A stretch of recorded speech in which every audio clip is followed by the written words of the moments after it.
Well, hello. Welcome to Pursuit of Purpose. I am your host. Hello. Well, good afternoon. Welcome to Pursuit of Purpose. I am your host, Indiana Tuggle. I am an author, a speaker, and a kingdom writing coach, and I help aspiring authors and ministry leaders and business leaders turn their testimony into books. And if you've been joining us for Pursuit of Purpose, you will know that I've been sharing my testimony of how I turned pain into purpose. And today we have a special guest in the studio with us on today. Today we're going to be sitting down with Philandis Stovall, and she is an entertainer in every way. This woman has several titles. She is a NAACP author, a speaker, singer, songwriter, actress, a self-taught certified makeup artist, and a professional model. And in 2018, she lost her eldest son to cancer and began the organization called Ziggy Champion Kids. So please help me welcome Philandis Stovall to the show. Hi, Philandis. Hi, thank you so much. I'm glad to be here. Great. Thank you for joining us, and I'm so excited to sit down and talk with you on today because you've been doing some great things in the community, and I see you're from Greenville, Mississippi, so you're a Southern gal as well, just like me. Yes.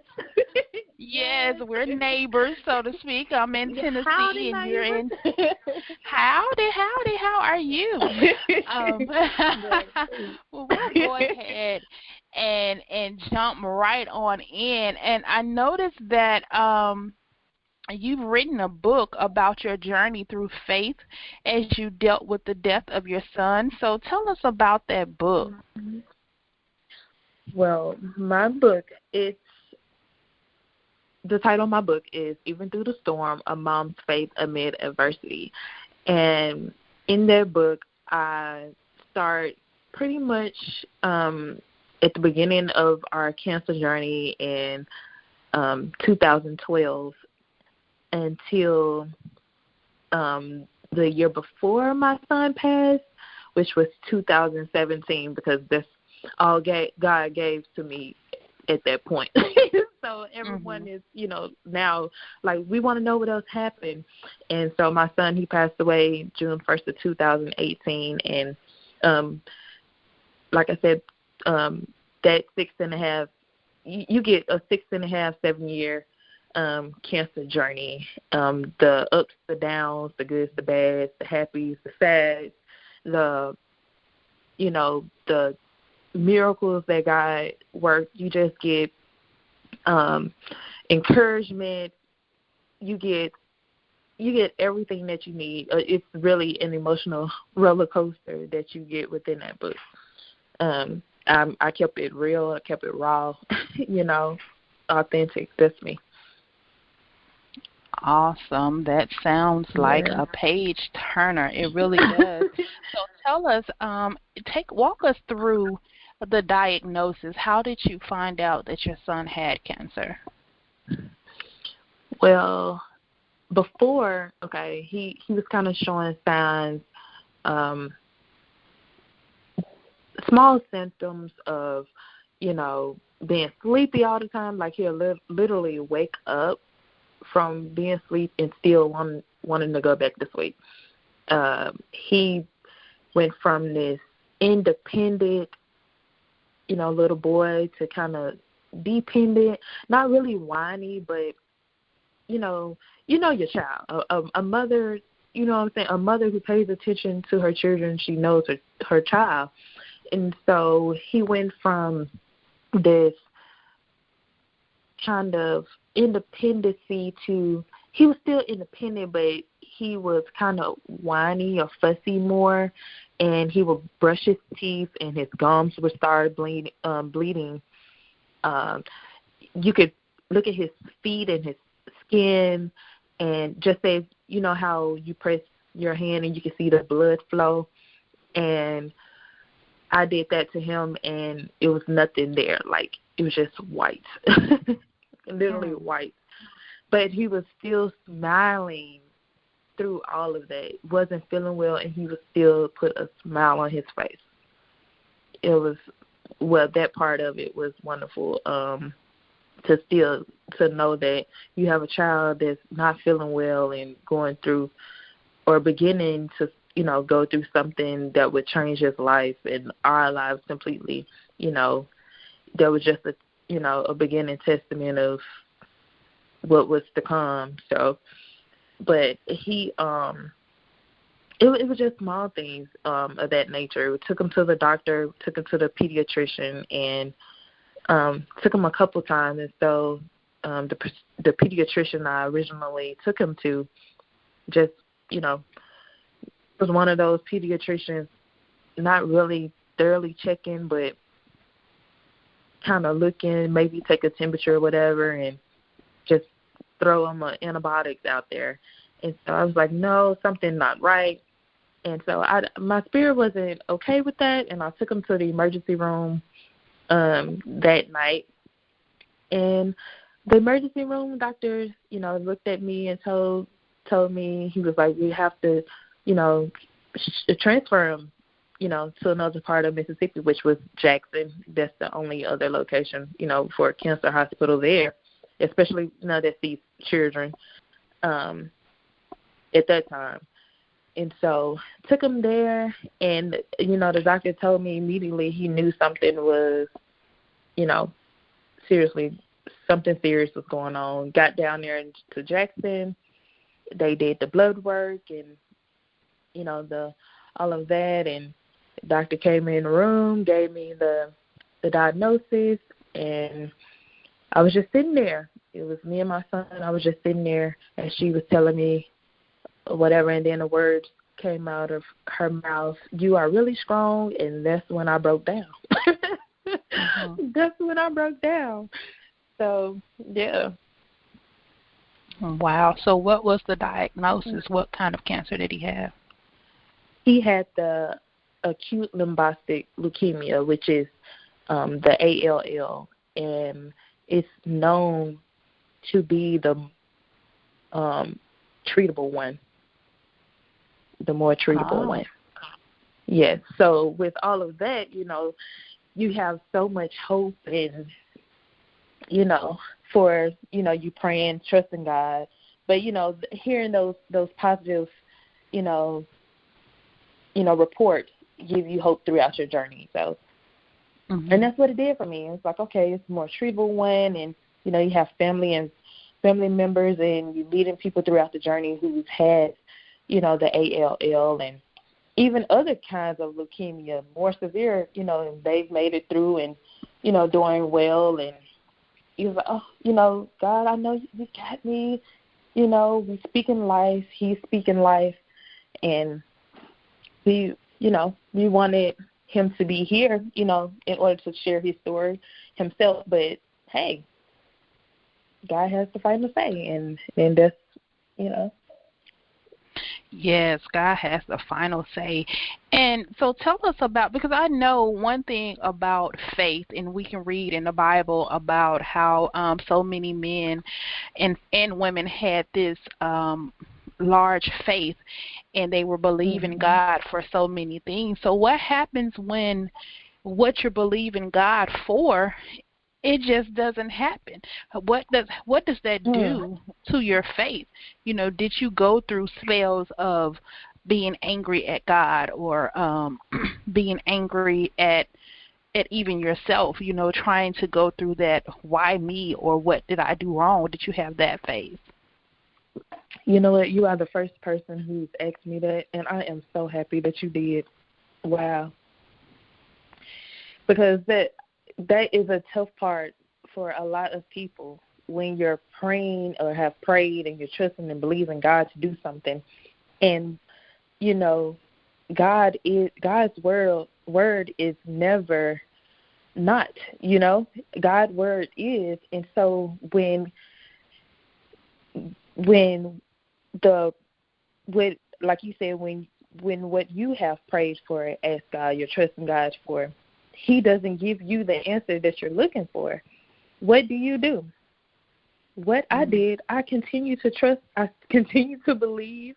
My faith did not shake. I still trust Him to this day. I'm still the same way. I know I'm going to see my son again. I know he's in a better place. I know he had his purpose. He told me, thank you, Mom, for taking care of me. He left here with a smile on his face, and I was holding his hand. I literally was laying in the bed with my son as he made his transition. I felt his hand turn cold. I saw him like, yes. And he left here with a smile on his face as they were pulling the tube out of his throat. A smile came up on his face. And I made sure, me and my mom and my dad and his sister, you know, he even spoke himself, Jesus is the healer. He knew who Jesus was. I made sure. And so I'm okay. Yes, I miss him daily. I cried I even cried over the weekend. And I kind of got emotional today just thinking about him, and yesterday, for a matter of fact. But as they say, my faith is unwavering. It's there to stay. I mean, I know everybody is different. They have a tough time, and my tough time is not really with my faith. It's just when you learn the truth about things in this world, as far as treatments and different things of that nature.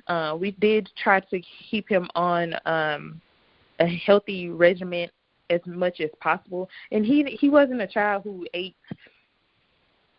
He wasn't a child who ate just who had a bad diet or different things of that nature. He was born completely healthy. He got diagnosed when he was 4. He loved fruits. He loved vegetables. The boy would eat spinach and seaweed. So it wasn't. It's different things. You know, I'm not gonna go down the rabbit hole, but it's different things that take place in this world that causes things to happen and things that be done. And my son, he had his purpose. He had his purpose. No matter of me.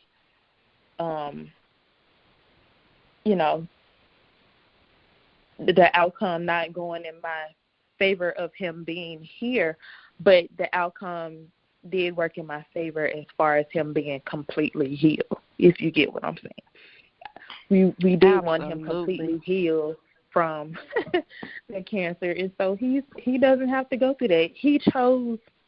You know, I think about this sermon that I watched on YouTube, and this gentleman was talking about how he had a near-death experience, and he got to the point God asked him, you know, do you want to be with, you know, your family on earth, or do you want to be here with me? And I literally heard that the same night my son passed. And the gentleman said, well, at that time, you know, he chose to be with his family here on earth, so he's still here.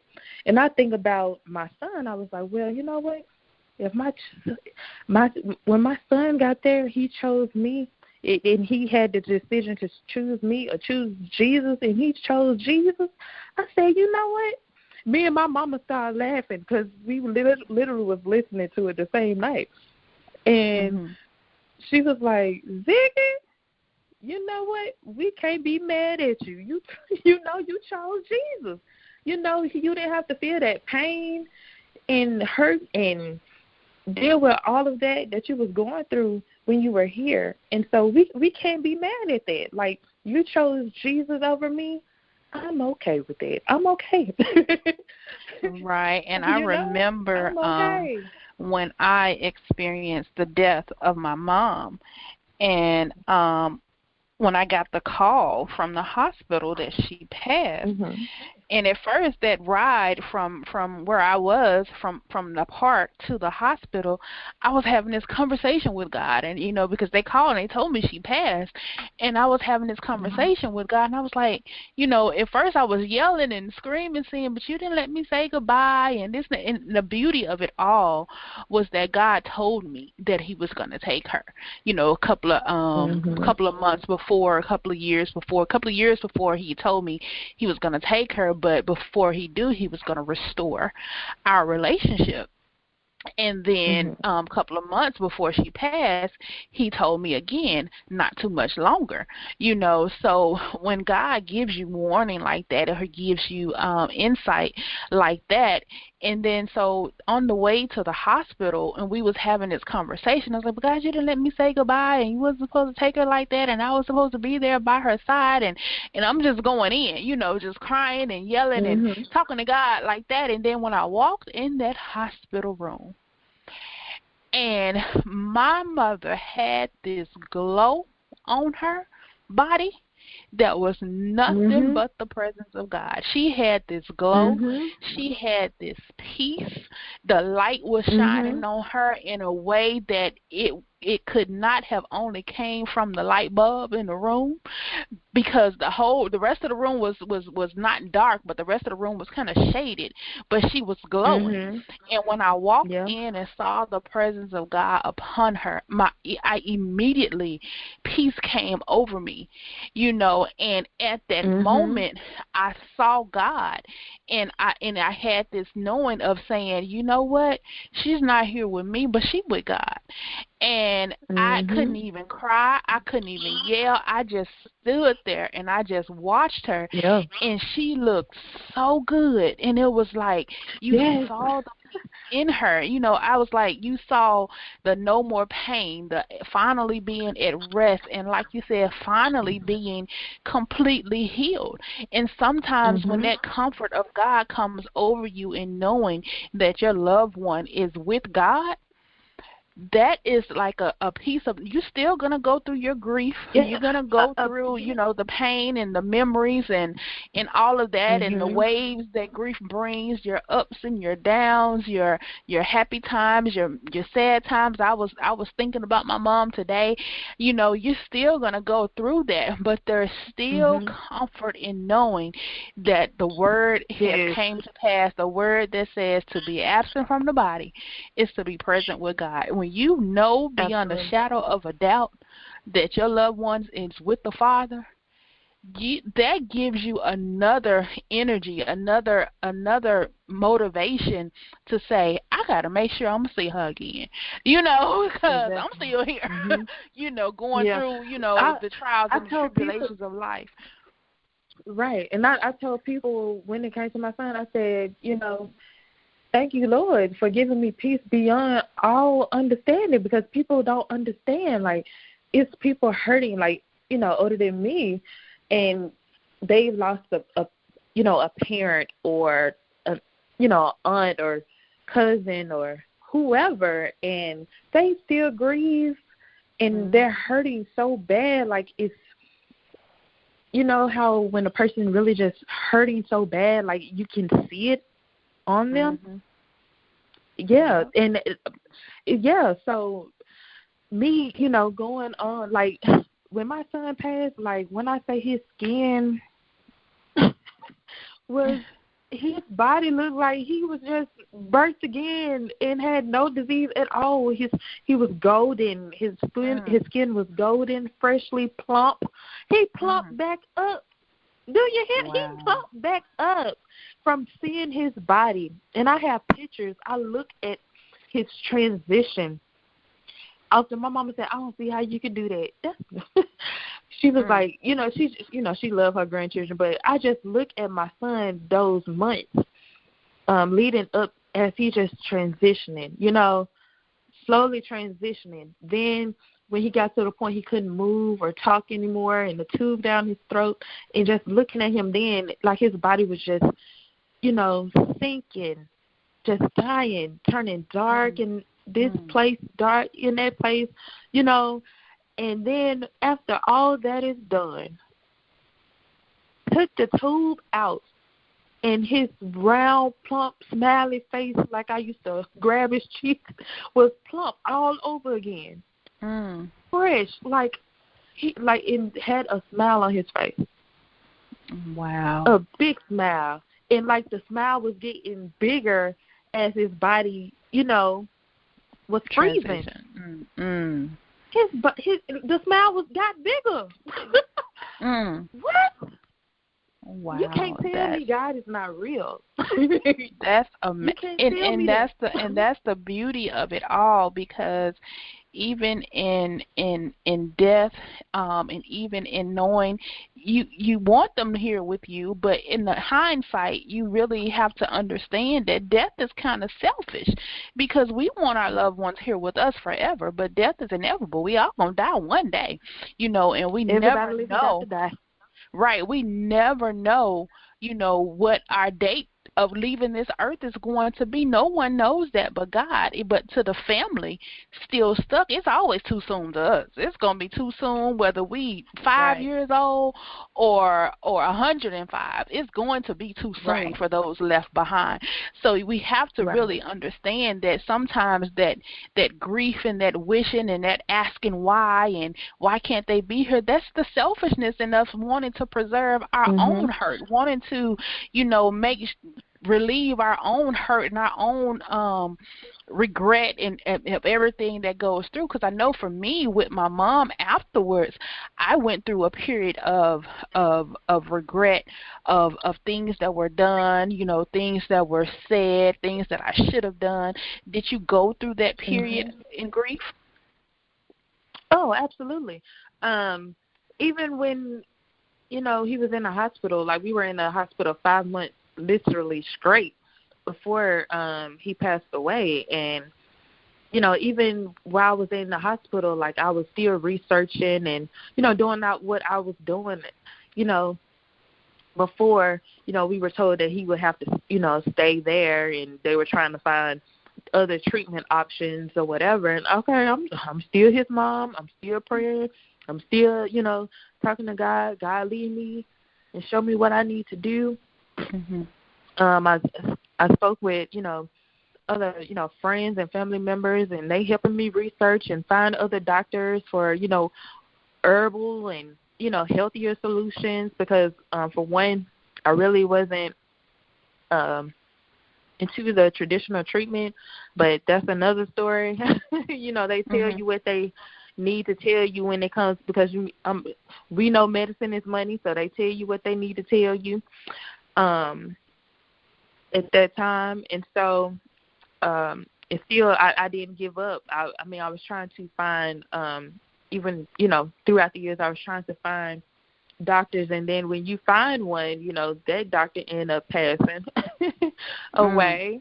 And so you still have, you're still searching. Okay, we're going to make sure you drink this 64 ounces of water a day, or to help get the toxins out. We're going to make sure you eat apples, because apples are good for cancer. Make sure you eat this, make sure you eat that. And he was. Make sure you put turmeric in your body, drink turmeric water and lemon water and all this other stuff. Like, those were things that we were doing. It's just at the same time,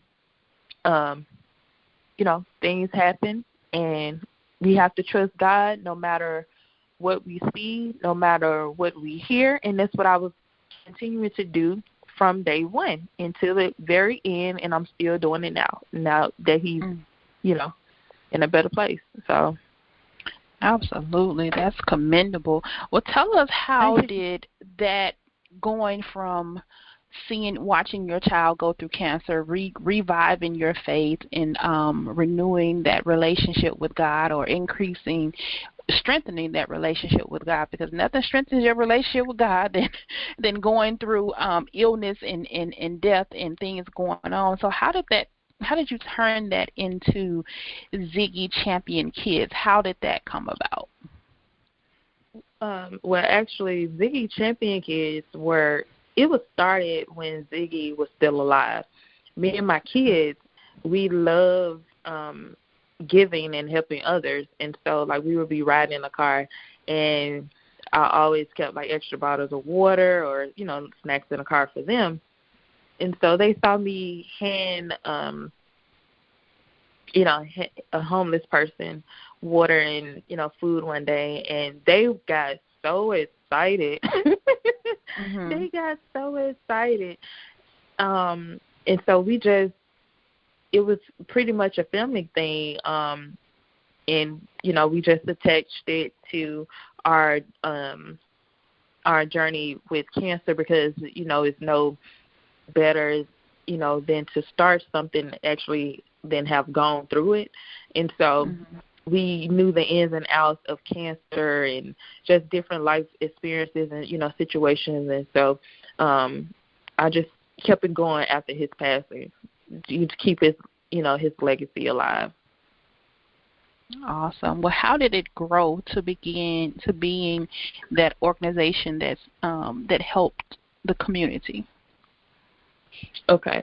Well, it started back when we lived in Mississippi, and when we were at the cancer hospital, I did a 1K walk with Blair Beston Children's Hospital.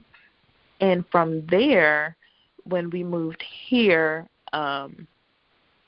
it continued. I got connected. Well, I love networking and talking with people, and a lot of people be seeing my Instagram or the things that I post. They see that as they say, girl, you be going hard. So they see that, I was into a lot of different things and wanted to connect. And that's how it happened. I worked with, I did the Leukemia and Lymphoma Society. We did a night, like the night walk with them. And he was actually in that walk too. I actually walked on my birthday. It was the whole family, and we got connected with Rice University. The football team adopted him to join the football team. And so some of their football team members and the Houston Texans came and players and cheerleaders came and joined us for that walk. And I've spoken for the Leukemia and Lymphoma Society. I've done collaborations with Heroes for Children for the Heroes and Handbags event. I've spoken, sharing my story. So I felt that through all that, because before, for some time, too, I had kind of shielded myself off from people doing the journey, from outsiders. It was pretty much a spiritual thing of why I did that. You can't let different spirits in when you're going through certain things, and God needs your attention for major things, if you understand what I'm saying. And so I really wanted my focus to be, I wanted to get my spiritual level up, going through that, being a single mother with 2 kids. And so I felt like anytime if I step outside of that, something, I don't know. Even though, I still had fun and here and there, but I try not to involve myself too much with anything that wasn't concerning my kids, and especially my son during that cancer journey because of the severity of it. I knew it was a bigger purpose of why, so I wanted to make sure I stayed connected to the source during that time.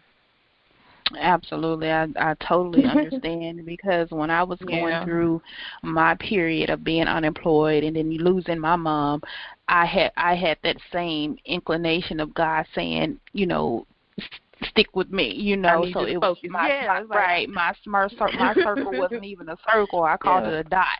Not too many people knew what I was going through until I told the testimony, and it was after I had come out and I began to tell the testimony, and people was like, well, you didn't tell nobody, and I didn't know, and how could it help? Like it wasn't for you to help. God had that, He had it on lock, He had it, He had me straight.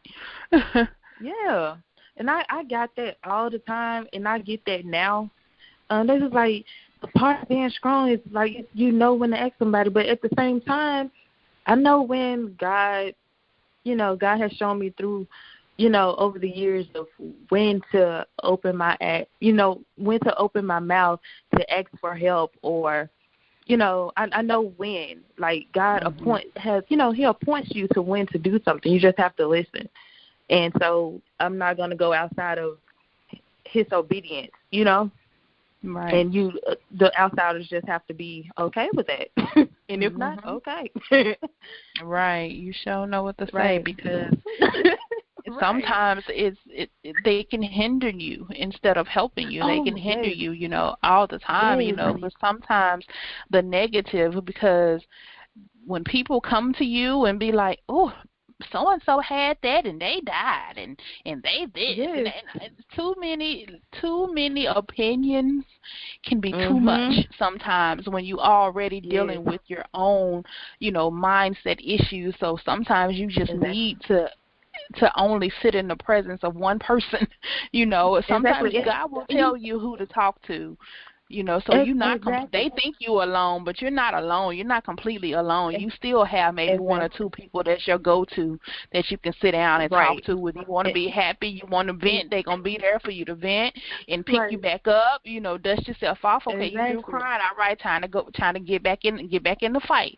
But you can't. Yeah, too and many people.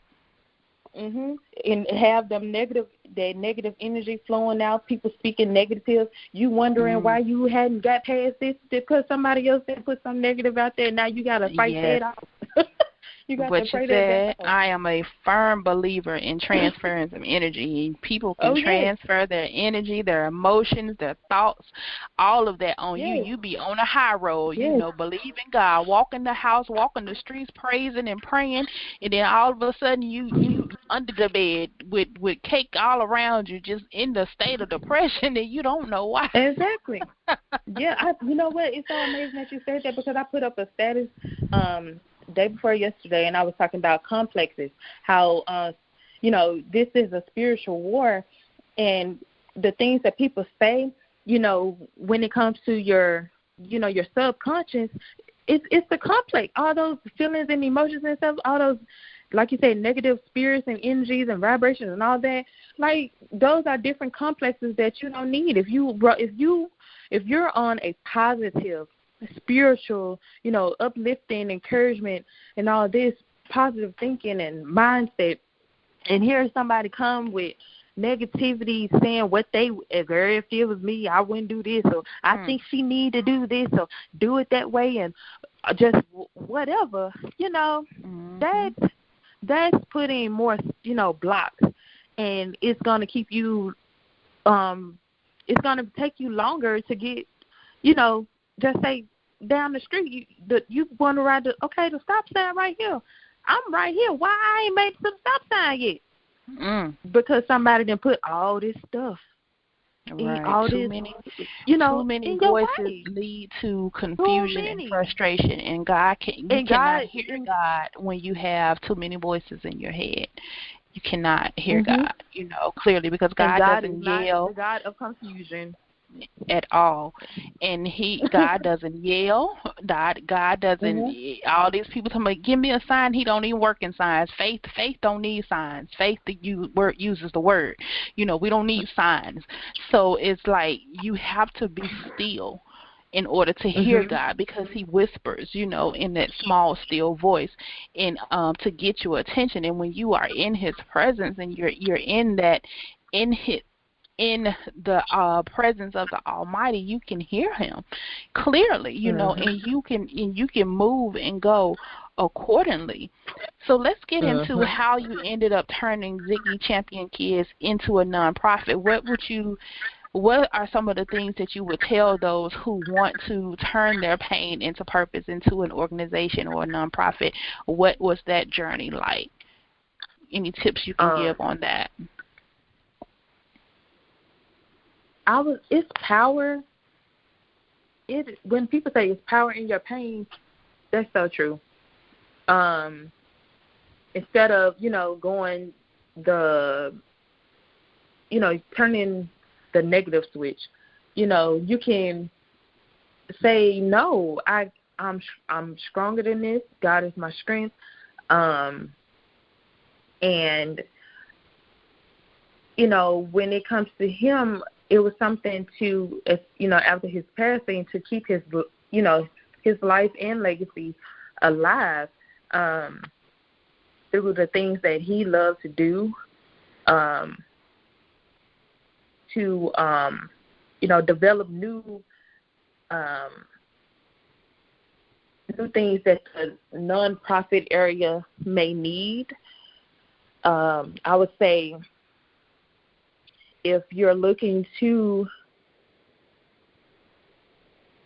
do it, I would say make sure that you have a plan, or write down like your goals, your overview for it, your plans, your goals, where you trying to go in the future with it.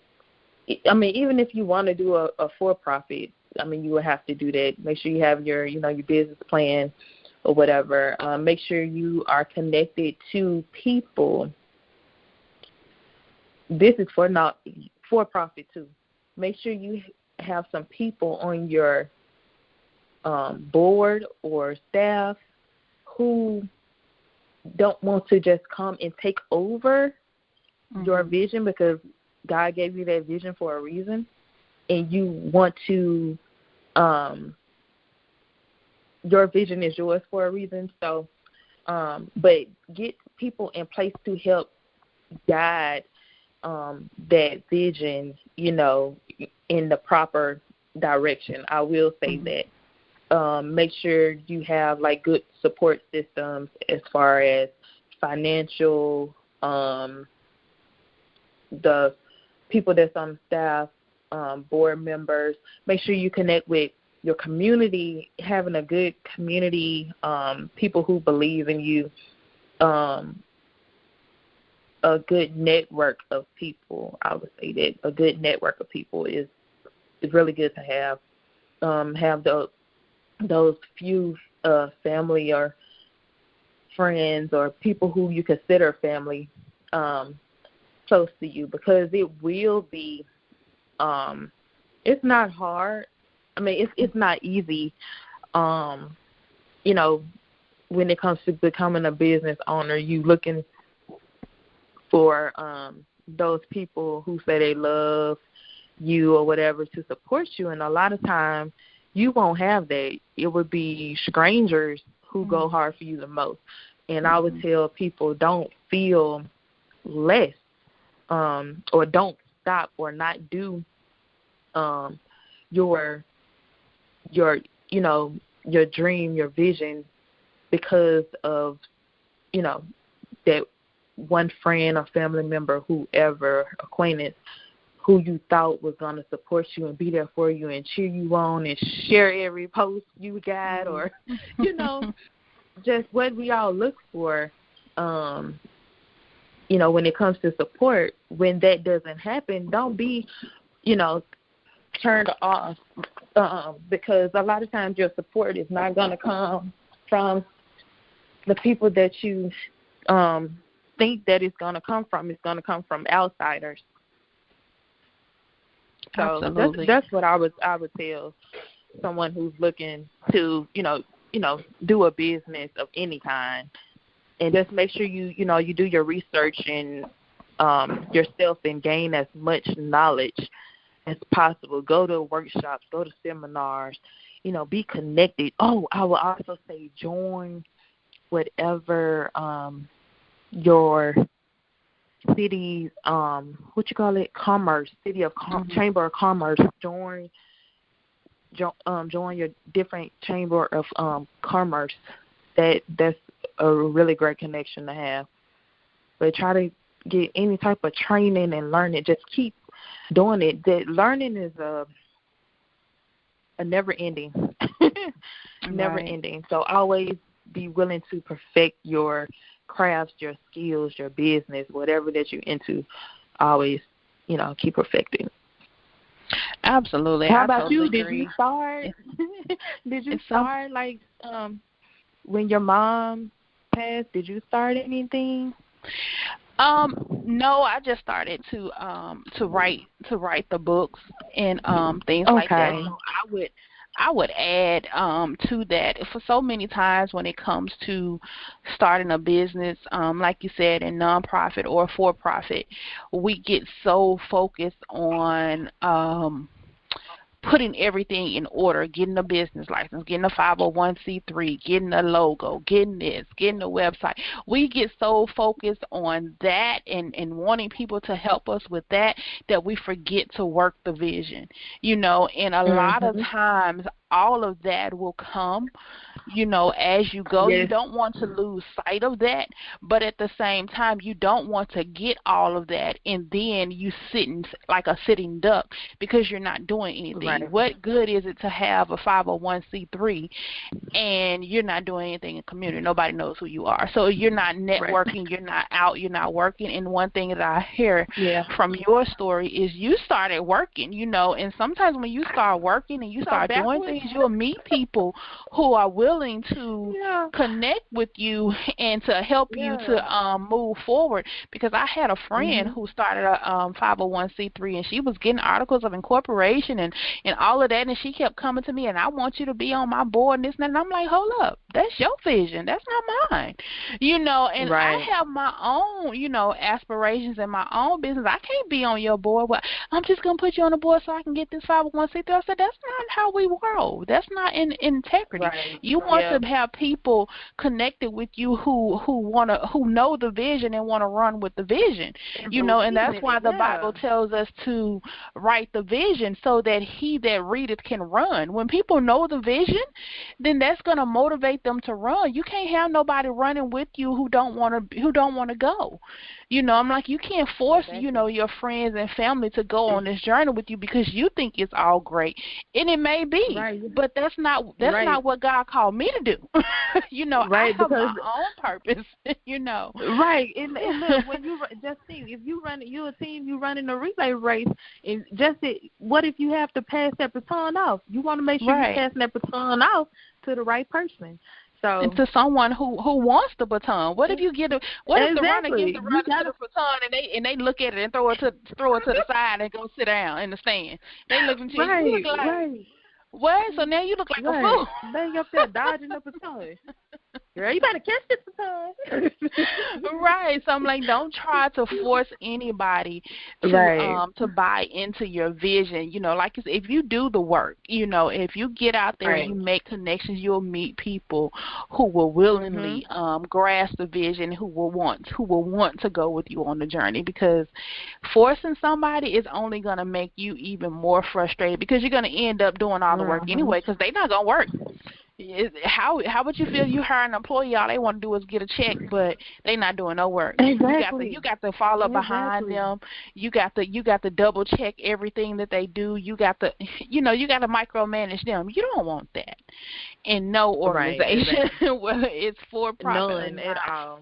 You don't want that at all. So you definitely have to. Sometimes you have to start with what God gives you, and work that vision, And for me, it was like God help people heal, help people to understand, the healing process of healing through us. And I'm like, God didn't call me to help them. And there's no time limit on healing. That's another thing. There's no time limit on healing. And a lot of people are like, oh, she should have been over there. No. Life don't work like that. My son, he was with me for 10 years. God bless him to be with me for 10 years. And I still have a daughter. She's 9. She talks about my son every day. I talk about my son every day. My mama throw him in there. My daddy throw him in there. Like, and then, I see his pictures on my on my social media. Like, I'm not going to forget about my child. It's just not, he's going to be, thought about for the rest of our lives. Like, until the day, I'm not either here no more or Jesus comes. So, you can't, I'm going to feel some type of, grief or have some type of memory or be doing something, like you say, with a nonprofit or for profit or whatever, and helping my daughter still, get through her process too.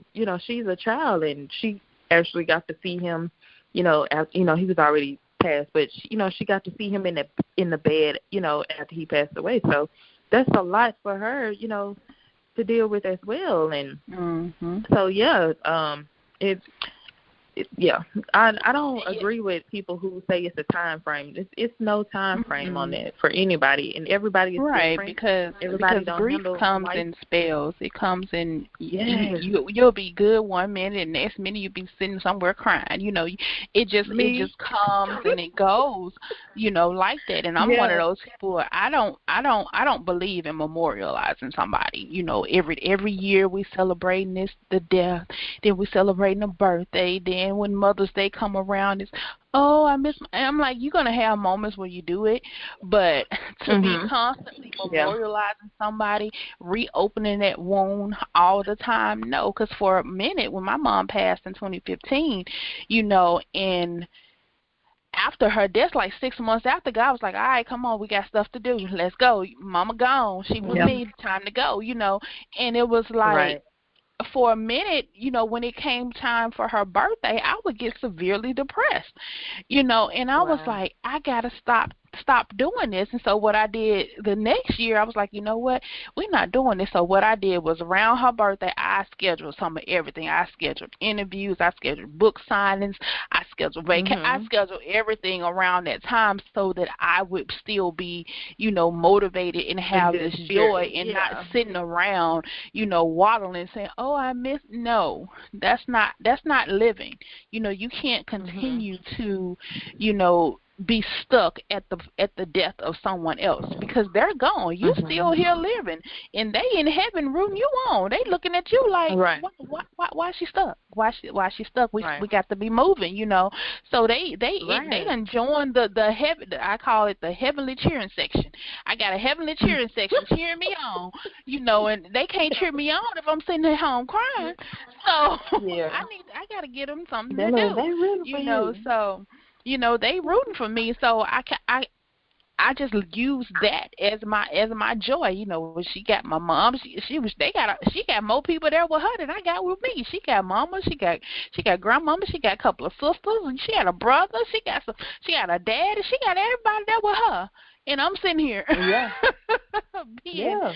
being broke down and depressed, 'cause I don't have her. She's like, you better get yourself together. I can hear her now say, girl, snap out of it. If you don't get out somewhere. Right. And before we get out of here, let's talk about all these other titles you got, like the hardest working woman in show business. What about this singer, songwriter? Tell us about that.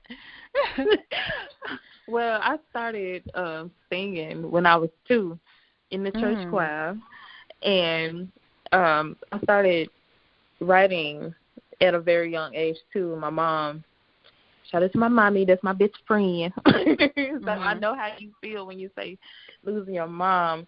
But I started writing at a young age, keeping journals. My mom made us keep journals, and I used to write like short stories and poems, or she had us write, how our day was, or just whatever thoughts. And so I just kept that going. I just kept that going. I love poetry and writing, and so my dad, he was into music. He was in a gospel group, and so I just kept, just being from a family with musical background on both sides. I mean, it's just there. Mhm. So, and yeah, I just kept it going. And yeah, I went through the Absolutely. stage where you try to keep, you have your little, you have your girl groups or whatever. And we went from 3 members, 2 members, 5 members, 4 members, 1 member, 2 members, and then it wasn't until my mom told me, Philandis, look, those other girls, not saying that they don't enjoy music and whatever, but she said your passion for it is a lot different. It's different from theirs, and when your parents, when they speak a word, you're not really fully understanding then, because they're speaking, especially if you got God-fearing parents, they speaking from wisdom, and they telling you a word from God. And it wasn't until I got, older, until I understood it. I was like, okay, no more groups for me. I'm fine. Solo dolo. And I stay solo. after my mom said that. Like, my mom opened up my heart and my mind and my acceptance to see that, okay, whatever I'm doing for the most part is gonna be solo. Mm-hmm. My drive and passion and, you know, all of that is way different from everybody, because she saw the calling, the purpose, and everything on my life. So, yeah. Yeah, that's awesome. And sometimes our desire to be in these groups and have people around us is from our own insecurities of not thinking we're good enough, or not thinking that we could do it on our own. And so we try to bring other people. We want to put everybody in the boat. And we don't realize we sink in the boat. But we still want everybody to come with us. And sometimes when you get to that realization that, you know what, it's too many people in this doggone boat. Somebody got to go overboard, and then you can get yourself to safety, and then still be able to embrace your own identity and your own greatness, because sometimes it's just all about, recognizing and knowing, you know what, I'm good, I'm a good person and I can do this. God put this in me and I can do this. So it's wonderful that you were able to come to that realization, because so many people don't, they still want that validation, from others in order to go on. I'm sorry. And you know what? Mine was from, like I said, I love helping. I love seeing other people win, right? Mm-hmm. That's what mine was. Me, and my thing was, it wasn't me being, the one who was insecure. It was, I had a lot of other people around me. I didn't find that out until, later you go through life. And realize, like, you have other people around you who have insecurities, and I found myself having to build people up. Like, they will always say, oh, Philandis, you always get your hair done, you always get your nails done, you always wear this, you always wear that, or he was looking at you, and I'm like, I'm just living. I'm not, my mind not even on what they, thinking about. And I'm just like, okay, you're pretty too. You can wear this. Oh, come on, girl. That's me. Like, I'm trying to get you to see that you are beautiful too. You are whole as, who you are too. And yeah, girl. That's all I can say. Absolutely. And well, I have enjoyed this time, speaking with you and talking about Ziggy's Kids and your triumph over cancer. Tell us how we can get in touch with you and connect with you. Yes, I have an Instagram page. Personal page is 1-2-Desire, the word 1, the number 2, and desire. The business page, Ziggy Champion Kids, is on Instagram as well. Just type Ziggy Champion Kids and you'll see it. We also have Ziggy Champion Kids Facebook page. I have an author's page, Even Through the Storm - Philandis Stovall, or you could type Even Through the Storm and it should pop up. Awesome. Well, thank you so much for coming and sitting down and talking with us on Pursuit of Purpose. And as I always say, thank you guys for joining us. If you have any questions or concerns about the show, please send me an email at pursuitofpurpose2019@gmail.com. Again, that's pursuitofpurpose2019@gmail.com. And also, if you want to check out my services and my products, please visit my website at www.indianatuggle.com. Again, that's www.indianatuggle.com. As always, thank you for joining, and always remember that there is purpose in your pain. Thank you.